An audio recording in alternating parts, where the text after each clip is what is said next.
The media have been reporting on the crisis extensively, and there's much gloom about the future. But there's one man who thinks everything will be all right. In fact, he's sure that in the near future, we will be able to meet the basic needs of all the people in the world. Food, energy, clean water, basic healthcare, and education. He's convinced that a world of abundance is not far off. But what does the world he has in mind look like? Why does Peter Diamandis think that all these stories of doom about shortages are nonsense? And how fast are the developments that have fueled Peter Diamandis' conviction progressing?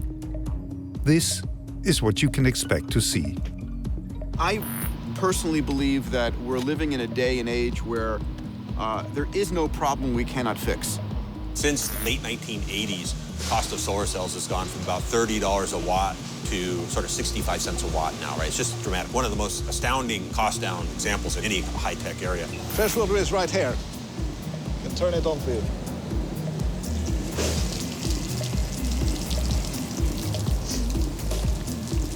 Yeah. This is Backlight, about a future of abundance.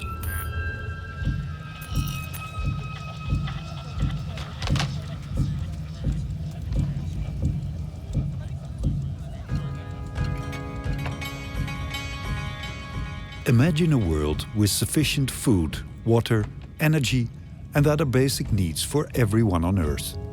It seems utopian, unfeasible, especially in times of crisis. But according to Peter Diamandis, author of Abundance and founder of the X Prize Foundation, that reality is not far off.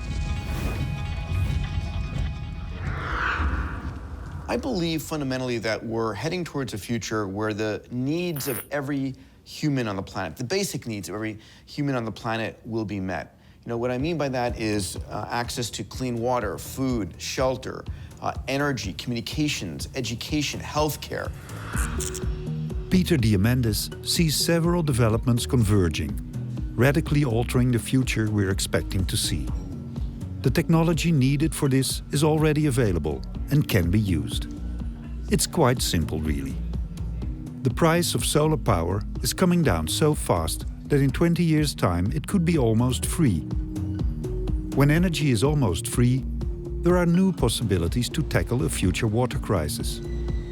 It's certainly possible to convert salt water into sweet water, but it takes a lot of energy. Big changes are now on the way. With enough energy and fresh water, it will be possible to grow food in places that are now off-limits. In the middle of the desert, for example. But if so many solutions are at hand and available, why then aren't they being put to use? Why do we only see a future in which one crisis replaces the other? When people think about the future, they forget where we've been the last 100 years. You know, we are living in a world where we're constantly being bombarded by negative news.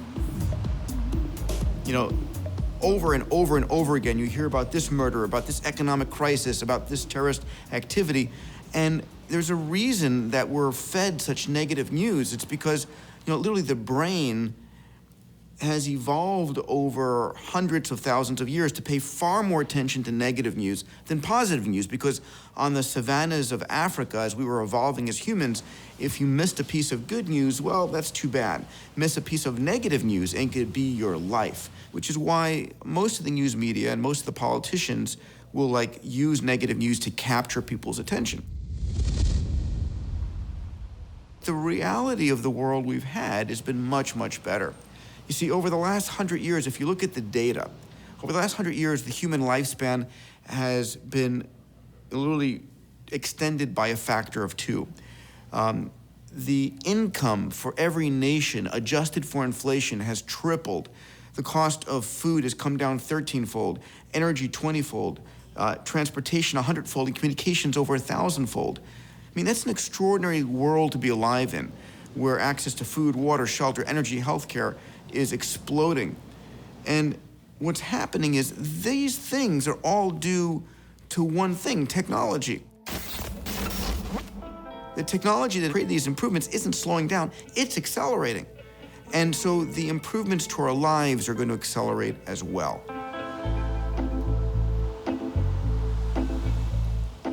Peter Diamandis is not only an author, he also founded the X Prize Foundation, an organization that hands out big prizes for technological innovation. In addition, he founded a university in the heart of Silicon Valley, with well-known futurologist Ray Kurzweil. Here, on the campus of the NASA Ames Research Center, an exclusive group of people meets regularly. During meetings at the Singularity University, they discuss which great technological innovations await us and how these will change the world. And this was an airship hangar, and called Hangar 1. It was actually used in the filming of the last Star Trek movie. But it had asbestos in the materials, and the coating, the outside skin, was removed. And now you see really the skeleton remains. A mile that way is Google. And we chose this location for the headquarters of Singularity University because it's really in the center of a hotbed of innovation. The companies within 50 kilometers over here represent trillions of dollars of revenue and some of the smartest companies on the planet.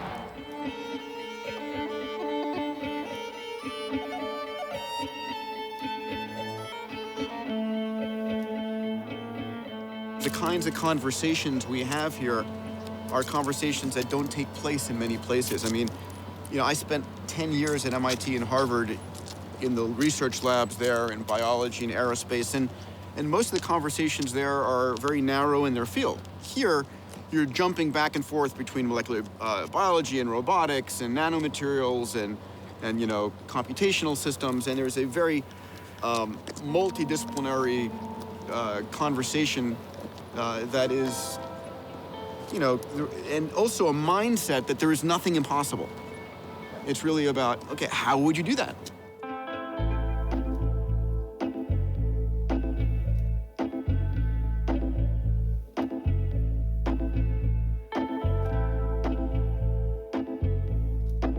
Dendrites to other neurons. They can grow and form new, more efficient pathways. Looks like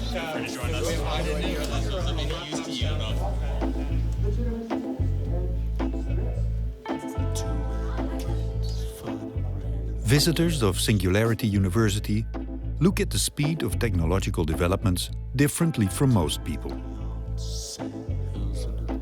When we evolved on the plains of Africa, we evolved under a circumstance that was local and linear, meaning that the world changed at a very linear scale.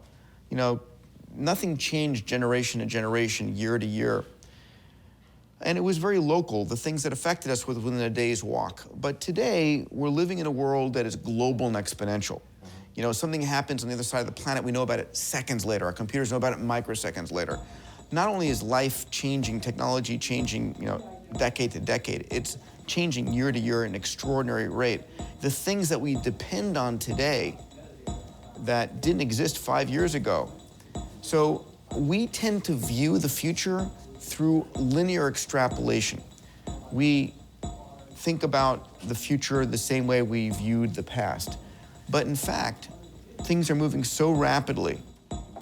As it turns out, the world that we live in today was created for no other reason than the power of technology.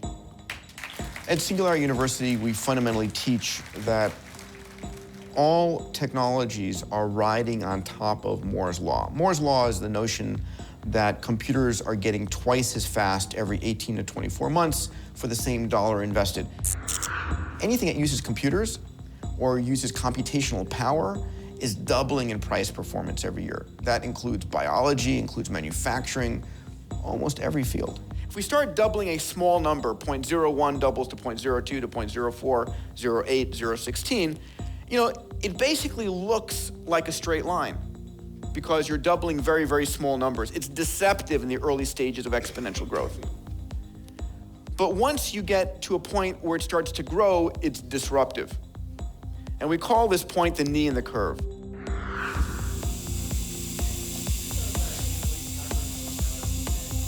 Some technologies are developing exponentially, much faster than we are inclined to think.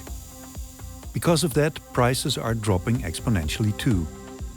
Imagine this would happen with one of the technologies that influence almost everything in our life.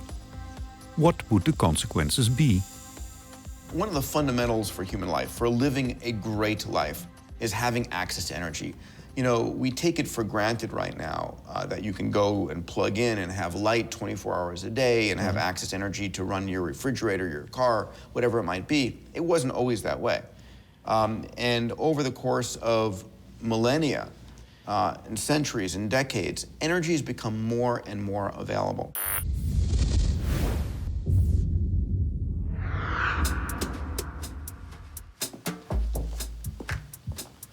It just so happens, technological developments in the energy field are accelerating. Take solar power. Its energy production is increasing fast, and the price of electricity from solar power is rapidly decreasing. Here at Alta Devices, a manufacturer of a new type of solar cells, they're ready for the consequences. So this is future expansion area. We use it obviously for shipping and receiving and some storage now, but ultimately this will all have manufacturing tools and equipment that will be used to process more cells. Basically what we're manufacturing are these very thin solar cells that look like this. They're completely flexible and lightweight.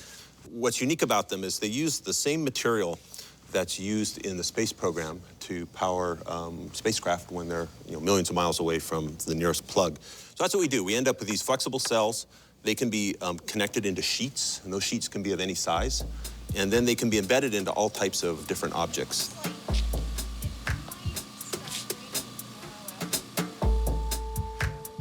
The cost of solar production has dropped precipitously over the last 30 years. In 2012, last year, MIT put out a study that showed by the end of this decade, by 2020, the cost of solar in the sunny parts of the United States would be a third of the average of the grid across the US. In 2011, the cost of solar became cheaper in India than the cost of electricity from diesel generators. So this revolution is beginning to hit now, and the cost of solar is continuing to plummet. So this is a machine that actually creates our film. Our main claim to fame is that this is the highest performance solar cell of its type. Typical for a solar panel is 15 or 16% of the sun's energy gets converted to electricity. Ours converts almost 30%. So it's almost double. That's right, almost double.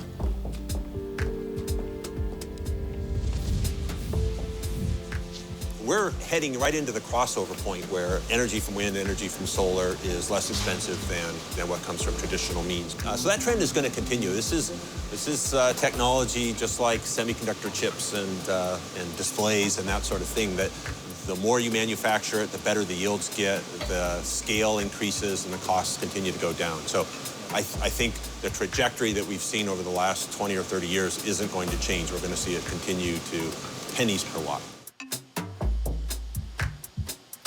So what's going on right now is that we've entered into a revolution that I believe over the next 20 years, 30 years maximum, will give us access to literally all the energy we need. You see, what's happening is the amount of solar energy production around the world has been increasing at 30% per year. Now, 30% per year, when you're starting at a 0.5% penetration, doesn't seem like very much. But, increase it 30% a year, and you go from 1% to 100% in only 20 doublings. That's extraordinary, 20 increases of 30%. At the same time, we literally have been living in the last 20 years where solar has been radically decreasing in price. So I believe that energy is one of the most important marketplaces of humanity, and that some of the most important energy breakthroughs are going on there. It allows you to think about new solutions. For example, if you want to put solar on the roof of your house, the traditional way is to drill a bunch of holes in the roof and then put a frame and a rack on top of your roof and bolt the modules to it. But with flexible solar cells, you can actually incorporate the solar cells into the roofing material itself. So the cost is lower, and then you're getting 2 to 3 times more energy. So it's a dramatic difference. It's not that there's not energy. There's plenty of energy. We're here doing this taping in Los Angeles, and as you fly into Los Angeles in a jet and you look out, you see just hundreds of square miles of rooftops, of roads. Literally, none of it is absorbing the terawatts of energy that are coming down and hitting it every single day. So there's going to be a time 10 or 20 years from now where people are going to laugh because someone doesn't have solar on their roof somehow. The same as you would laugh if someone told you, oh, I didn't insulate my house, or I have these thin windows that let the cold in. So when I think about solar integrated into buildings themselves, I think that's 10 years from now, you're starting to see it really become important. And 20 years from now, it's ubiquitous, it's everywhere.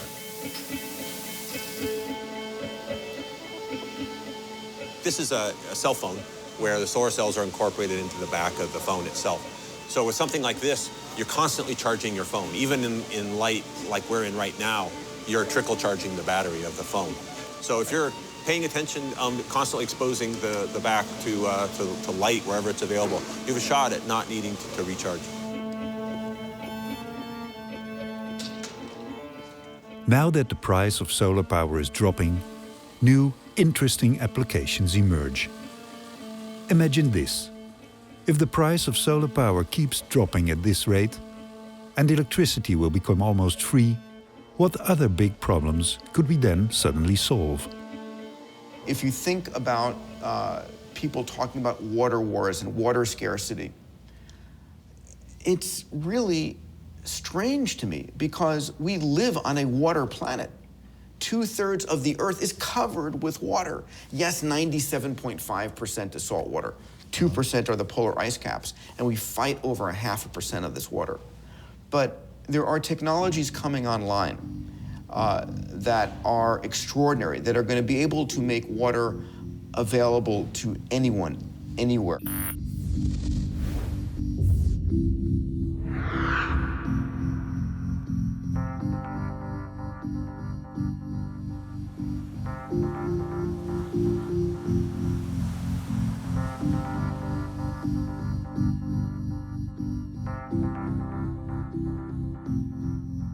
In the desert in Qatar, an hour's drive outside the capital Doha, lies the Sahara Forest project. Here, in between a big industrial complex and the endless desert, they're producing fresh water, food and energy. For a country with hardly any freshwater resources and little in the way of agriculture, that's a revolution. Norwegian Joachim Hauge founded the Sahara Forest project. He explains how, using only sunlight and seawater, he can produce all the things that are so scarce here.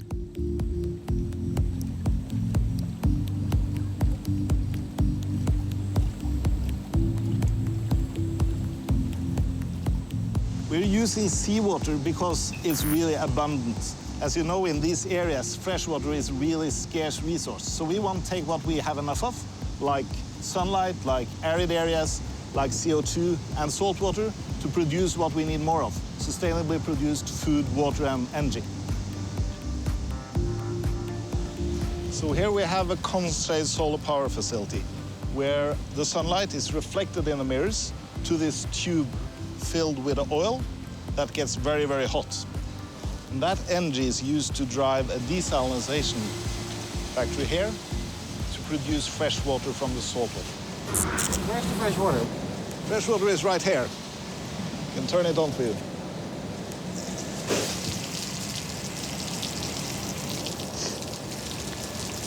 Yeah. Is it just like any water that would come out of the tap in Europe, or? Yeah. This is pure fresh water. Of course, the solar industry is rapidly developing. I mean, if you see the development within the PV industry, it's going much faster than anybody predicted a couple of years ago. And I'm sure it will be the same for the CSP technologies, because it has the potential to store energy, which makes it able to deliver energy also when the sun don't shine.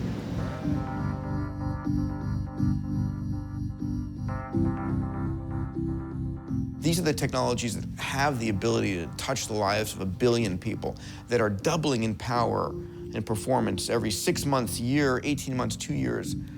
they are technologies that are enabling small teams to do extraordinary things. And they're effectively impacting every aspect of our life. So I'll give you one example. Exponential technologies are now impacting food.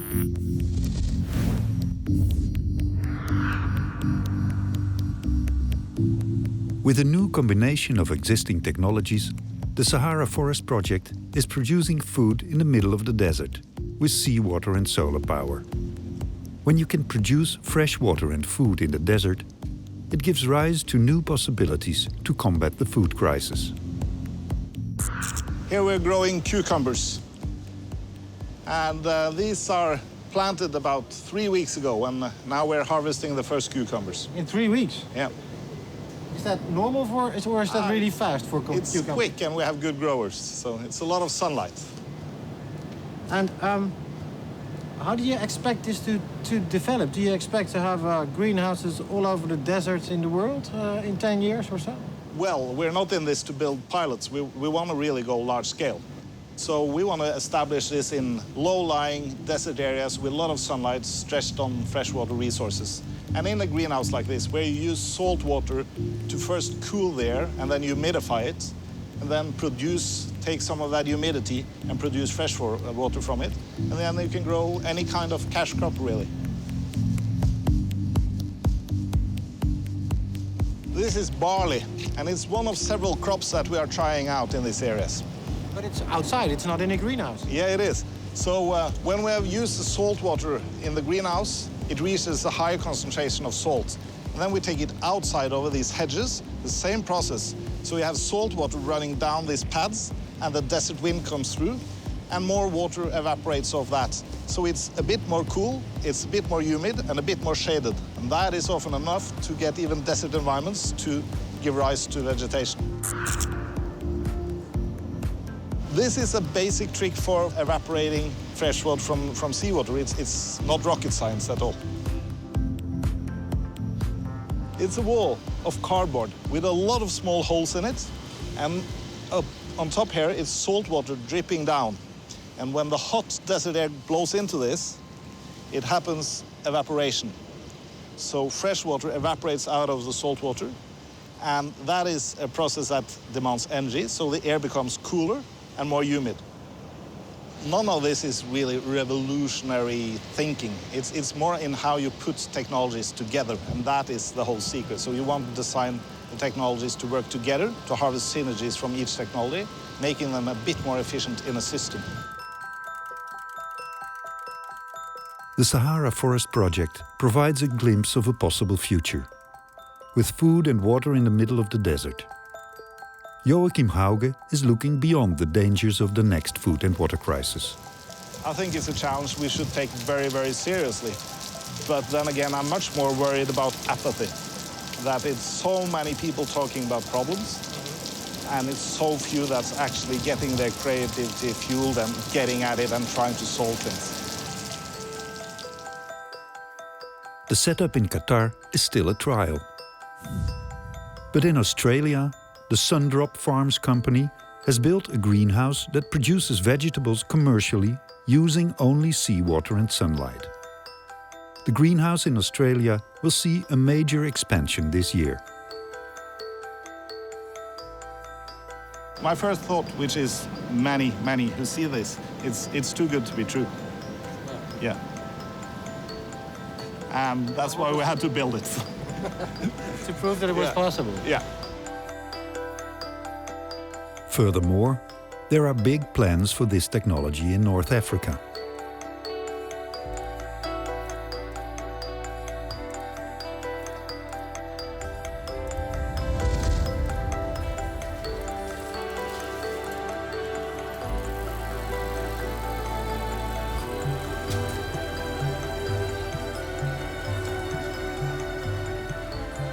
So, if you've got energy and you've got clean drinking water, you're 2/3 of the way to health.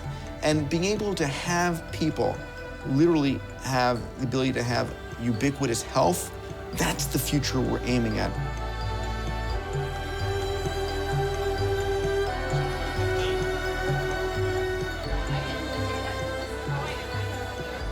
The Singularity University is looking into technologies which will develop exponentially in the short term and the possible consequences. Okay, so come on in, have a seat.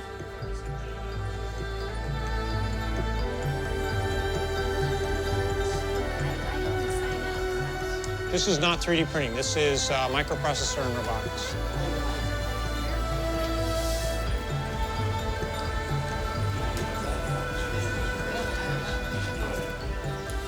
Okay. Right now, there's a meeting at the university about the developments in the medical industry. Doctors, surgeons, and representatives of medical companies are thinking about possible developments in healthcare. They're doing so in unusual ways. Doctors put together robots, for example, to get an idea of what the possibilities are. So if I were to take your laptop and say, I have a light bulb, and I want to make the laptop light the light bulb, how would you do that? And this is fun. What you do is you go, yeah! And you dump them out like that, okay? You have some fun here. Okay, and let's see what we got. In healthcare, internet, smartphones, and the possibility to store large amounts of data are generating new applications that will fundamentally change how we look at our health. So we're going to say... Imagine a device that is for the consumer, not for a doctor, not for a nurse, for you and me to use, for a mom at 2 a.m. in the morning when their kid is sick. Or if you're trekking through Mumbai or through Patagonia in Chile, this is a device that's your doctor. Imagine this device that's so accurate that it's able to do diagnostics better than a team of board-certified doctors. That's the kind of technology that's coming online right now.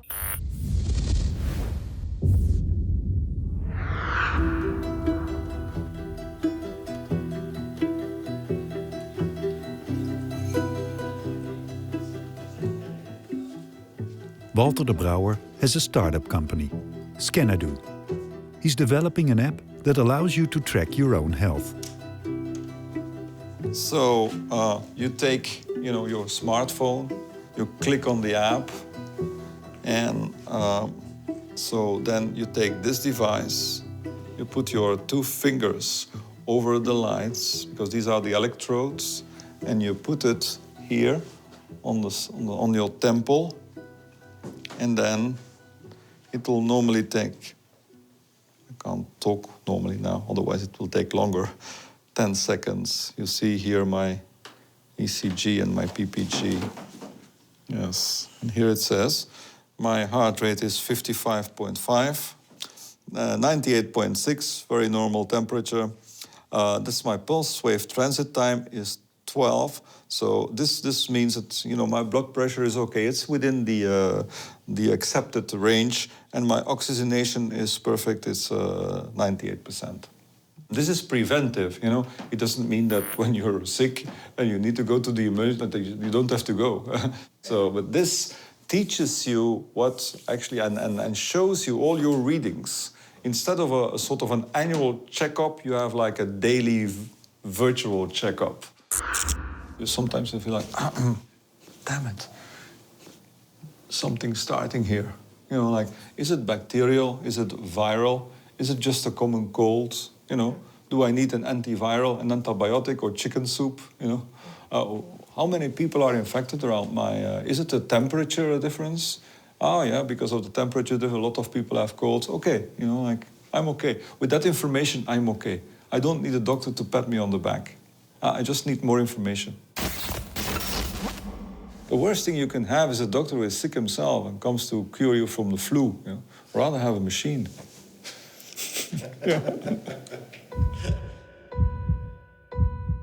Technology has given us an unprecedented window into the human body. But on a day-to-day basis, we're still in the dark about our own health. We are changing that. You okay? Do you feel okay? What if instead of fearing the worst when you notice something out of the ordinary, you could identify the condition yourself? Getting the right diagnosis would save you worry. It says it's roseola. And an unnecessary doctor's visit. Rest at home, it's okay. So in 2005, something happened to my son, and my wife and I had to sit in the hospital for a year. And So I had to learn all these machines, and I had to know what they meant, and I had to log them, look at, I asked around, read books. You have 24/7 there, you sit there. You sit there next to a bed, so there's a lot of time. And then in 2010 I decided, so my son was already back home. He spent a year in hospital, and that was one of the things that after 3 months he left the ICU. I was completely in panic because there were no numbers anymore. And I thought, I want to go back to that ICU. He's going to die here. People who come here, they have a spoon. This is the Middle Ages. I want to go back to that ICU because numbers give you an illusion of control. Well, it's probably not control, but they give you that illusion. They give you also an illusion sometimes of, especially when you're in shock, of biofeedback, that you can, you look at this number and you say, oh, let it be that, and you say, come on, man, come on. But when you're in an empty room without machines, that's scary after that, so. What if you had a way to identify what was wrong right away? It says it's 103.8. A way to get all of the information you need to understand the situation.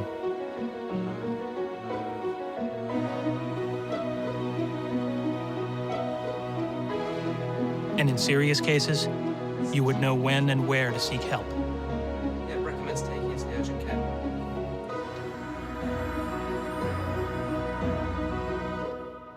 So we also have these disposables. You see, now we are ready with urine analysis. They are strips which we make, very, very cheap strips. And basically, so we put this in urine or we put it in saliva, not the same, of course. And so we take the app takes a picture. The algorithm in the app immediately says it tests you for 12 complications. Wow. So for liver failure, for renal failure, you immediately have your results. But not only will it say, you have urinary tract infection, it will also mine the data around it. It will, CDC was saying in California, for the moment, 740 people have urinary tract infection. So today, 37 cases came. Yesterday, 600. They're mostly taking this, which you will contact this group, because diseased communities will be very, very big. The crowd always brings surprising solutions, which at first science doesn't understand. So there's a lot of things that is going to change when you give everyone, you empower everyone with these medical tools. So will it replace the doctor? Well, it will certainly help the doctor in the future. Where now, where now the doctor is alone, more and more machines will help the doctor, and in the end, the next step will be doctors will help the machine. And perhaps then there will be a machine that even, gives an exam to doctors. Because in the end, there's a lot of information processing going on. And there are some diseases which are quite quantitative. So there are more and more machines coming in.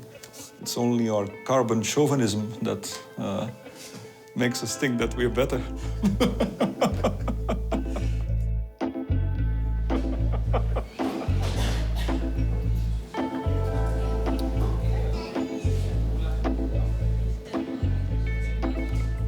Healthcare is not the only field that is being swept up in the exponential growth of technological developments. The production of almost all material goods is about to be digitized, putting everything on its head. As it turns out, the ability to invent something new is resident everywhere. Everyone, sort of somewhere in their life, sees a problem and says, why can't I do it this way? Now, the ability to take that idea and actually build it, and then to distribute it and manufacture it, gets harder. But lots of people have ideas. But what's going on today that makes this totally different is literally the world of the internet and crowd creation. We are living in a time where I think the idea is the most important part. The ability to fund it from the crowd, the ability to use computers that's available out there to design it, manufacture it, test it, distribute it is happening more and more. So as more people are plugged in through the internet, as these exponential tools for manufacturing things, designing things, modeling things are coming online, the ability for more people to innovate and to create is itself growing exponentially.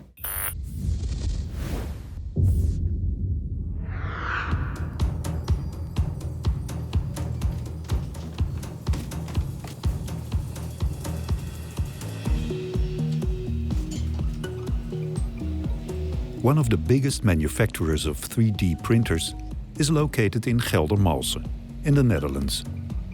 The machines that are made here will allow everyone to make everything themselves. The impossible will then suddenly become possible.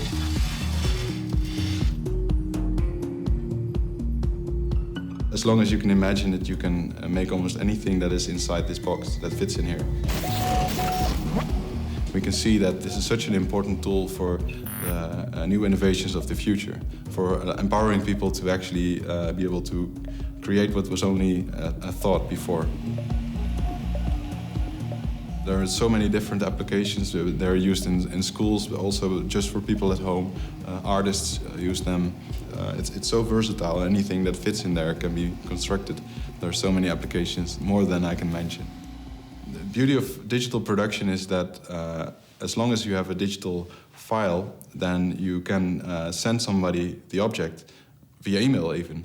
And you can even transmit, like on Wikipedia, everybody can collaborate and add to the knowledge. And in this case, it could be physical objects that people can print in their own homes. So the way of distributing and sharing objects is radically different.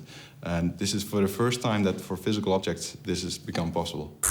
The beauty is that with a flexible production technology, like any digital manufacturing technology, it's not more expensive to make a different thing all the time. So you can keep improving your design. And this is a really powerful mechanism. And it also means that creating niche products is not more expensive. And they are usually higher value products.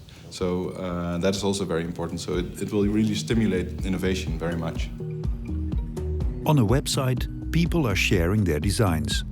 Some artistic, others highly practical, such as parts for IKEA furniture.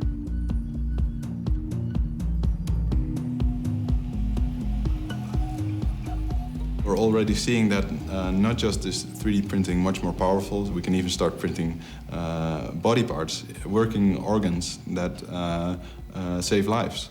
But on the other hand, anyone can now have a 3D printer, which even in their homes, which allows them to create new things or just be able to get them in an easier way without a lot of hassle and a lot of distribution costs. So they can just print the thing right there in their home. And that will be a very normal thing to do. And so in terms of innovation, it will be an enormous boost, but also in terms of saving the environment to some extent, because it's a very efficient technology. It allows you to make things. In many cases, you print them almost hollow, so some structure on the inside to make it very strong, but not more material than you need. So that saves time. It saves material, it saves cost, of course, and weight. The beauty is that now physical objects become like digital objects in a way that they can be innovated upon. So even our 3D printer itself can be improved and has been improved because of 3D printing. So if technology can reinforce its own development, it's really amazing how fast it can start developing. I'm convinced that the machines are already very powerful, but they will get more powerful in terms of their abilities. They can produce more things at a higher detail. They will become more affordable over time. So I'm convinced that it will be a matter of time before almost anyone has one. What is true is that technology is a resource-liberating force. It takes that which was scarce and makes it abundant over and over again, whether it's energy or access to knowledge and information. Think about the fact that what used to be scarce, communications and knowledge and information, today a Maasai warrior in the middle of Kenya on a cell phone has better mobile communications than President Reagan did 25 years ago.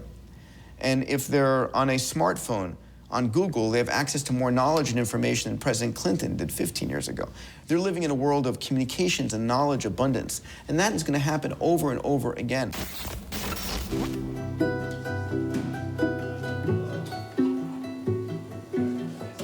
Now that we are all part of a big network and have free access to all information, scientific discoveries are accelerated.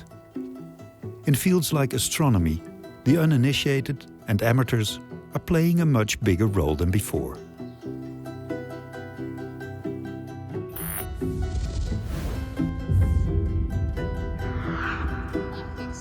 Everyone can take part. A teacher from Heerlen in the Netherlands, for example, can make an important astronomical discovery that before was granted only to professionals. Hanni had no considerable knowledge of stars and had never even looked through a telescope. Hanni discovered a light echo in a shape that professional astronomers had never seen before. The phenomenon was named after her and is now officially called Hanni's voorwerp. This is the picture I got on my screen, and that's the galaxy I had to classify. And then I noticed this smudge in it, and that's Hanni's voorwerp. And what kind of looks like a green frog, doesn't it? I didn't think I discovered something new. It wasn't a eureka moment where I thought, oh, please look at this. This is something new. I was curious and I didn't think they mentioned it, so I thought, I'll ask, what is this? Through the website of her idol Brian May, Hanni came across Galaxy Zoo, a project in which everyone helps professional astronomers classify photos of galaxies. So you get one of these pictures on your screen, and this is a galaxy. You have to classify that one, and basically you're answering these questions. So I would say it's not a smooth round one. I think it's a flat spiral galaxy, so I would click this one.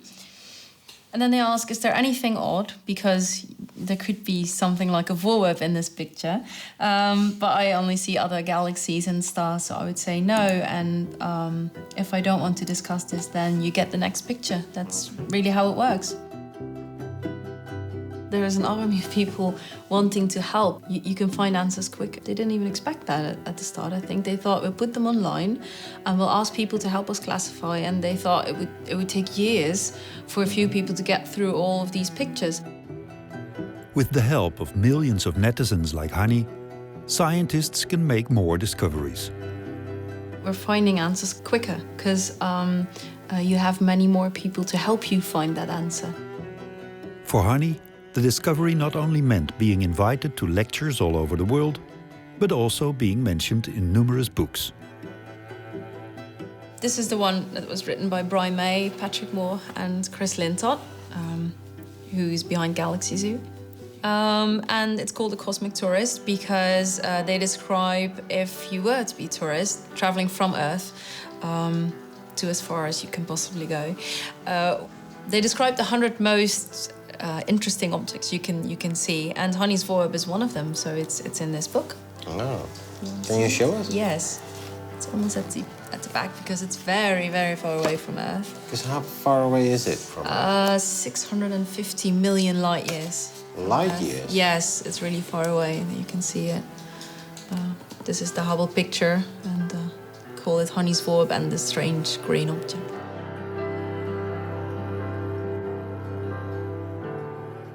You see, innovation is really a function of the number of conversations going on. And two things have driven an increase in innovation. Number one, people moving from the rural areas, the countries, into the city. And as people become more and more compressed, the ability to exchange ideas and build on ideas has increased. The other thing that's gone on is the global internet. You know, in 2010, we had 2 billion people connected online. By 2020, you know, in very few years, we're going from 2 billion to 5 billion people connected on the internet.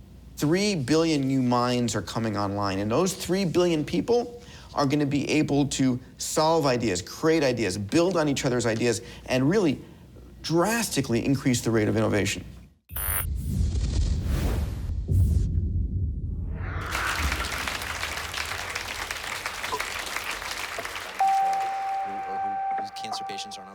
Now that innovation is no longer set aside for experts, discoveries are being made in the most unusual places.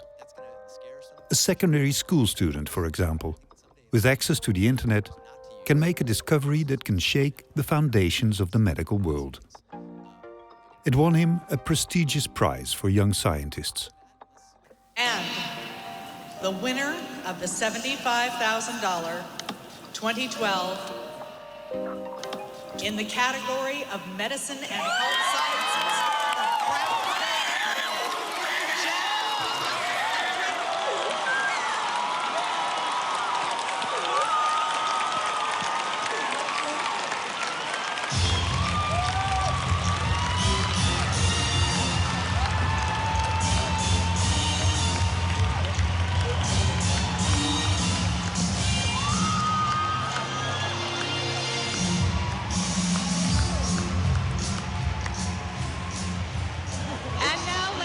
Gentlemen,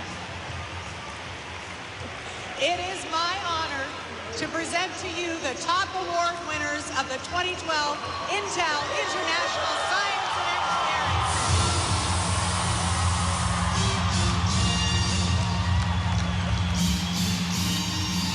I think that's the definition of true joy and accomplishment. So with that, he was 15 when he did this. He's now the ripe age of 16. Jack Andraka.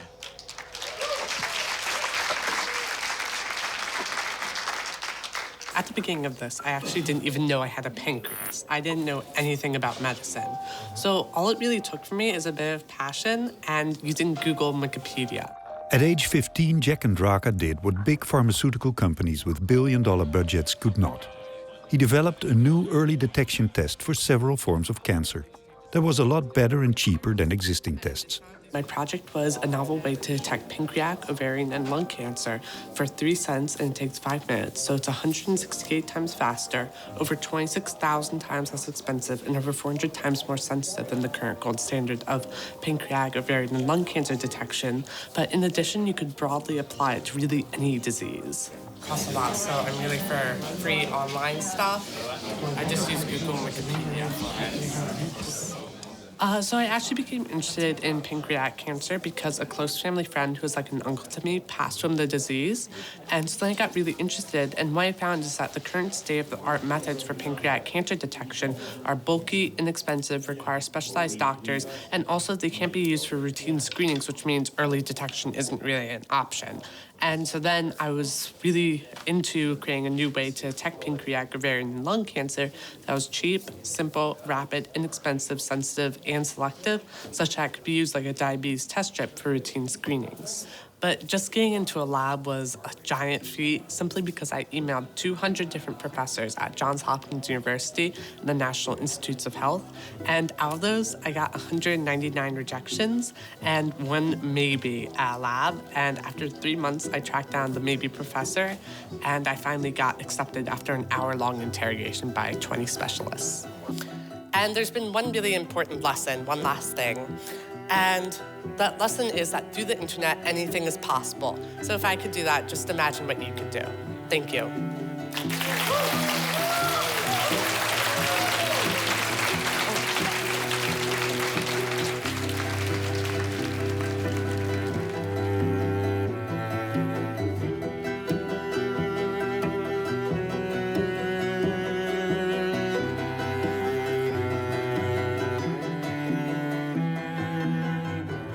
I think technology genie is out of the bottle. And it's the fact that we're developing faster computers that help us build faster computers. It's also the fact that more and more people are getting access to this technology and are experimenting and inventing. And it's a very vibrant, rapidly growing environment of innovation. And there will be a time where the rate of change is so fast that it's going to be difficult to grasp where it's going. That time horizon is not that far off. We're talking about, within the next 20, 30 years, that the rate of change is going to be growing so fast that it's going to be, you'll wake up and have access to new technologies that are extraordinary. Ich hoffe, dass Ihnen das Video gefallen hat. Klicken Sie hier, um das empfohlene Video anzusehen. Bitte abonnieren Sie unseren Kanal, um Updates über VPRO Dok zu erhalten.